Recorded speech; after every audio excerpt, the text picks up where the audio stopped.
नमस्ते प्यारे बच्चों।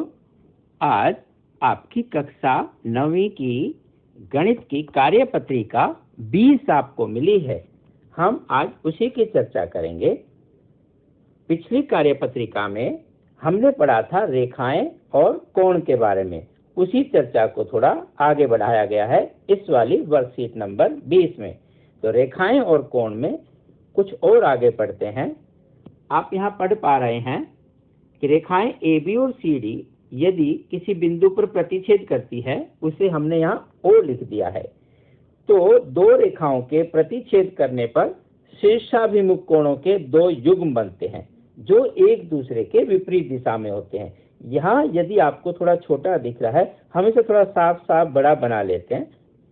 एक ये रेखा है, जब तक इसमें आप वो तीर वाला निशान नहीं लगाएंगे, ये रेखा नहीं है, रेखाखंड कहलाएगा, तो उसका आप ध्यान रखेंगे।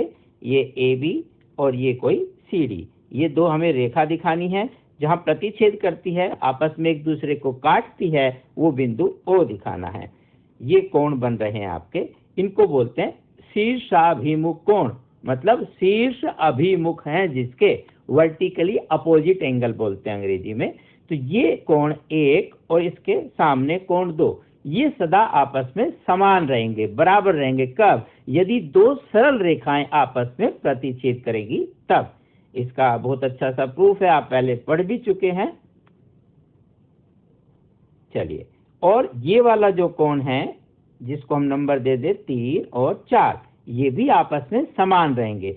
हम जब एंगल के हिसाब से पढ़ें तो एक को पढ़ेंगे AOC या COA, दो को पढ़ेंगे BOD या DOB, क्योंकि जहां मिलती हैं, जहां कोण बनता है, रेखाएं जहां शीर्ष मिलता है, उस बिंदु को बीच में पढ़ते हैं। और AOD और BOC, तो हमारे पास कौन से कोण समान है जो आप यहाँ लिख भी रहे हैं। कोण 1 बराबर कोण 2 AOC और BOD, और कोण 3 बराबर कोण 4, ये आपके समान है AOD और BOC। फिर से वहां देखते हैं और यहाँ बना लेते हैं। ये हमने रेखाखंड को तीर लगा के रेखा बनाया ताकि तकनीकी रूप से कोई कमी ना रहे। O को थोड़ा अंदर लिख देते हैं, आपको 3 की 30 नजर ना आ जाए कहीं। ठीक है, अब ये आपके पास है, तो AOC समान है BOD के, AOD समान है BOC के।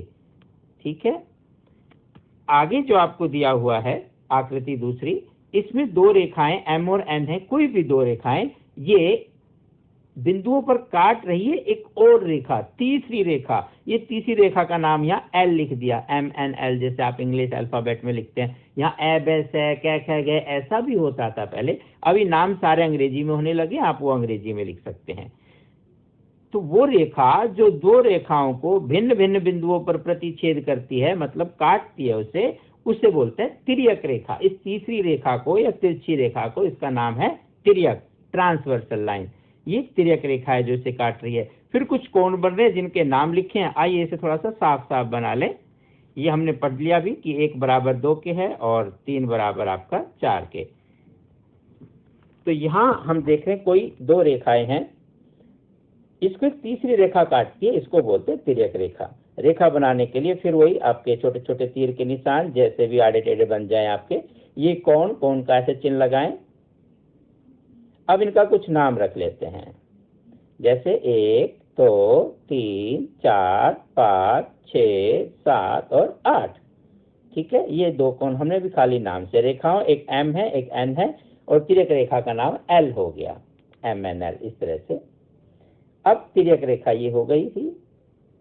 हम बात कर रहे थे कोणों की, तो जो कोण 1 और 2 और 7 और 8, ये इन सफेद रंग वाली जो हमने M और N बताई दो रेखा, इनके बाहर की तरफ बनते हैं, इसलिए इन्हें बोलते हैं बाह्य कोण, एक्सटीरियर एंगल। और जो आपके अंदर बन रहे हैं जैसे 3 4 5 6, इन कोणों को बोलेंगे अंतः कोण। यहाँ आंतरिक कोण भी लिखा हुआ है, वो भी आप लिख सकते हैं, इंटीरियर एंगल से अंतः कोण।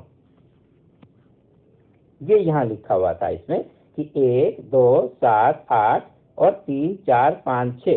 तो आपके बाह्य कोण कौन कौन से हुए, एक बार फिर से देखें। बाह्य कोण में 1 2 7 8 जो आपको ग्रीन सर्कल में नजर आ रहे हैं, और अंतः कोण ये वाले 3 4 5 6। तो ये अलग रंग से आपको दिखाया।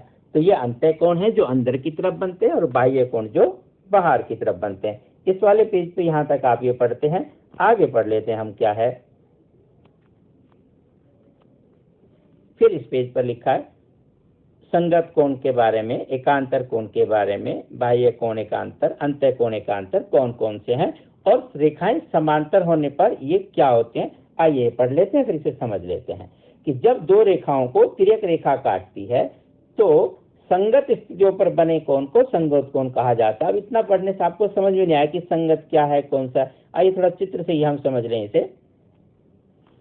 ये दो रेखाएं, इसको एक तीसरी रेखा काट रही है। ये कोण आपको जो नजर आया, फिर से बनाते हैं, ये वाला कोण और ये आपस में कहलाएंगे संगत कोण। ये संगत स्थिति है जैसे एक रेखा के दोनों बाईं तरफ है, और जो समांतर रेखा है ये समांतर नहीं भी हो, अभी हम बिना समांतर रेखा की भी बात कर सकते हैं। जो कोणों के नाम हैं वो समांतर हो या असमांतर हो वो सेम रहते हैं, सिर्फ समांतर होने पे हम उसके कुछ विशेष गुण की बात करेंगे।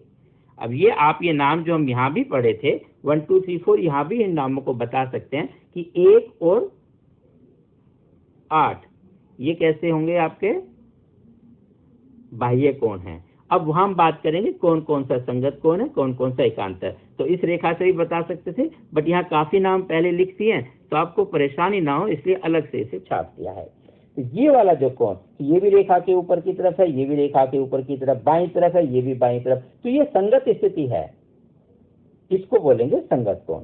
ऐसी और स्थिति आप कहाँ देखते हैं, ये हम नाम रख देते हैं, पहले वाला ही नाम है ताकि आपको बार बार चेंज ना करना पड़े। वहां 1 था और ये 5 था, वही नाम रख दिया। ये संगत कोणों के युग में हम लिखेंगे। दूसरा देखो, फिर ये वाला एंगल, ये दोनों दाईं तरफ है और दोनों रेखाओं के ऊपर है, फिर एक जैसी स्थिति है, संगत स्थिति है, कॉरस्पॉन्डिंग है। इन्हीं एंगल को बोलते हैं संगत कोणों के युग्म, मतलब जोड़ा, पेयर। तो 1 और 5 संगत कोण हो गया, 2 और 6 ये भी संगत कोण हो गया। और कौन कौन सा देखो, ये वाला किसके संगत है, इसके नीचे, ये भी रेखा के नीचे है, ये भी रेखा के नीचे है और दोनों ही दाईं तरफ है। तो 3 और 7 ये भी संगत कोण हो गया। इसी प्रकार ये बाईं तरफ वाला नीचे, तो ये भी बाईं तरफ वाला नीचे, इसका नाम हो गया 4 और 8, तो ये भी क्या है, संगत कोण। तो संगत कोणों के युग्म हमारे पास हुए, रेखाओं के नाम लिख देते हैं, M N और तीसरी L, एज इट इज। तो 1 और 5 संगत कोण, 2 6 के साथ संगत कोण, 4 8 के साथ है और 3 7 के साथ है। यही सब बातें आपको आपकी सीट में पूछी थी। अब आप आराम से भर सकते हैं कि 1 का संगत कोण 5 दिया हुआ है, 3 का संगत कोण अभी हमने निकाला 7, और 2 का संगत कोण देखो, 2 का संगत कोण, यहाँ कोणों का ऐसे चिन्ह लगा लें 6, तो 2 किसके बराबर हो जाएगा, 6 के। ऐसे ही 4 का संगत कोण 8, तो 4 किसके बराबर हो जाएगा, 8। ऐसे ही एंगल का साइन भी बना देते हैं। तो यही सब आपको यहाँ दिखाया था कि 4 और 8 बराबर है, 3 और 7 बराबर है, 2 और 6 बराबर है, 1 और 5 भी बराबर है। ये संगत कोणों के युग्म थे, इसलिए एक जैसे रंग से आपको दिखाए भी कि ये समान है। बाकी भी और भी समान होंगे, बार बार हम उनके रंग नहीं बदल रहे, यही सब आप समझ लीजिए। अब है एकांतर कोण किसको बोलते हैं। जब दो रेखाओं को एक तिर्यक रेखा काटती है तो दो कोण जो आसन्न ना हो, संलग्न ना हो, हमने पढ़ा था ना पहले वाली क्लास में, सीट नंबर 19 में, तो वो वाले कोणों को बोलते हैं एकांतर कोण। और यहाँ समझ लेते हैं कौन से एकांतर कोण है। देखें, जो एकांतर एक दूसरे के विपरीत में होंगे। अब विपरीत में कौन कौन से आपको नजर आ रहा होगा, देखो कौन कौन से ऐसे हैं, अलग लाइन में विपरीत तो कई नजर आएंगे, हाँ, लेकिन आसन नहीं होने चाहिए, उस हिसाब से अलग अलग है। देखो कौन कौन से बताते हैं। एकांतर अंतः कोणों के युग्म, एक बार अंदर वाले हैं और कुछ एकांतर बाहर वाले हैं, मतलब एक रेखा के बाईं तरफ, एक रेखा के दाईं तरफ। तो देखो अंदर अंदर कौन से हैं, एक रेखा के अंदर बाईं तरफ 3, 3 के साथ कौन सा हुआ इसके विपरीत है, 5, जो दोनों अंदर, 3 भी अंदर है, 5 भी अंदर की तरफ है, तो ये हो गया। उसके बाद 4 और 6, तो ये हुए एकांतर अंतः कोणों के युग्म। एकांतर बाह्य कोण जो बाहर की तरफ और ऐसे विपरीत में, एक लेफ्ट साइड और एक राइट साइड, तो उधर सबसे ऊपर देखें 2 और इधर सबसे नीचे उसके अपोजिट साइड में 8, ऐसे ही एक के अपोजिट में 7, ये बोलते हैं एकांतर बाह्य कोण। यही आपका यहाँ पर लिखा हुआ है कि 4 का एकांतर अंतः कोण कौन सा है, 6, तो 3 का एकांतर अंत्य कोण कौन सा हो गया? 5। 3 और 5 आपस में समान होंगे, ये एंगल का चिन्ह। ऐसे ही बाह्य कोणों को देखा, 1 का एकांतर बाह्य कोण कौन सा है? 7, और 2 का एकांतर बाह्य कोण जो भी हम देख चुके हैं 8। बस यहाँ शीट में ये लिख दिया जो हम पहले आपका यहाँ पर देखकर पढ़ चुके हैं कि 2 और 8 बराबर है 1 और 7। तो ये कब बराबर होंगे? जब रेखाएं समांतर होंगी। अगर रेखाएं समांतर नहीं है तो नाम तो तब भी इनका ऐसे ही पढ़ा जाएगा, लेकिन यदि M और N समांतर रेखाएं हैं तब संगत कोणों के युग्म आपस में समान होते हैं। एकांतर अंत्य कोण ये भी आपस में समान होते हैं, मतलब बराबर होते हैं। एकांतर बाह्य कोण ये भी आपस में समान होते हैं। ठीक है, आइए थोड़ा आगे बढ़े। अब आपसे छोटा सा अभ्यास इसमें करवाया गया है। आकृति देखें और बताएं। ये चिन्ह ए बी समांतर CD, यहाँ थोड़ा ज्यादा भिड़ा हुआ नहीं दिखाई दे रहा, दोबारा लिख देते हैं। ये समांतर का चिन्ह है, ऐसे पैरेलल का 2 लाइनें लगा देते हैं। एक्स तथा वाई का मान ज्ञात करना है। तो ध्यान से देखें, हम एक ही सवाल को कई तरह से कर सकते हैं जो आपकी दृष्टि में पहले नजर आए। अब देखें, एक लाइन है, 50 है, एक्स है, 130 है, वाई। अच्छा, अभी हमने पढ़ा था शीर्षाभिमुख कोण जो अपोजिट में मिलते हैं, ये वाला भी देखो। वापस चलते हैं एक बार, इधर देखें। ABCD जब ऊपर काटते तो 1 और 2 बराबर हैं, 3 और 4 इनको बोलते हैं शीर्षाभिमुख कोण, जिसके शीर्ष आमने सामने हो। ये हमेशा सदा क्या रहते हैं? बराबर। तो चलो इसी का इस्तेमाल करते हैं। देखो, ये CD वाली लाइन और ये तिर्यक रेखा आपस में ऐसे काट रही है, तो यहाँ Y और 130 एक दूसरे के क्या हो गए? शीर्षाभिमुख कोण हो गए, वर्टिकली अपोजिट एंगल। तो ये आपस में बराबर हो गए, तो Y को आप 130 लिख सकते हैं। अब इसकी मदद से करेंगे, जो Y है वो तो X के कौन सा है? एकांतर अंत्य कोण। और समांतर रेखाओं में एकांतर अंत्य कोण समान होते हैं। रेखाएं उसने दी हुई है कि ये समांतर है, इसलिए हम कहेंगे X और Y बराबर होंगे। तो Y 130 है तो X भी 130 का होगा। एक और दूसरी तरह से भी हम इसे कर सकते हैं कि ये एक सीधी रेखा है, सीधी रेखा पर ये 2 कोण बन रहे हैं, 50 और X। और एक ही रेखा पर जब 2 कोण बनते हैं जो आसन कोण होते हैं, उनका योगफल कितना होता है? 180 डिग्री। ये हमने पिछली कक्षा में आपसे पढ़ा था, लास्ट वाली वर्कशीट 19 में। आपको याद होगा, जरूर याद रखा करें, बिल्कुल ना भूलें, अभ्यास करते रहें। बिल्कुल।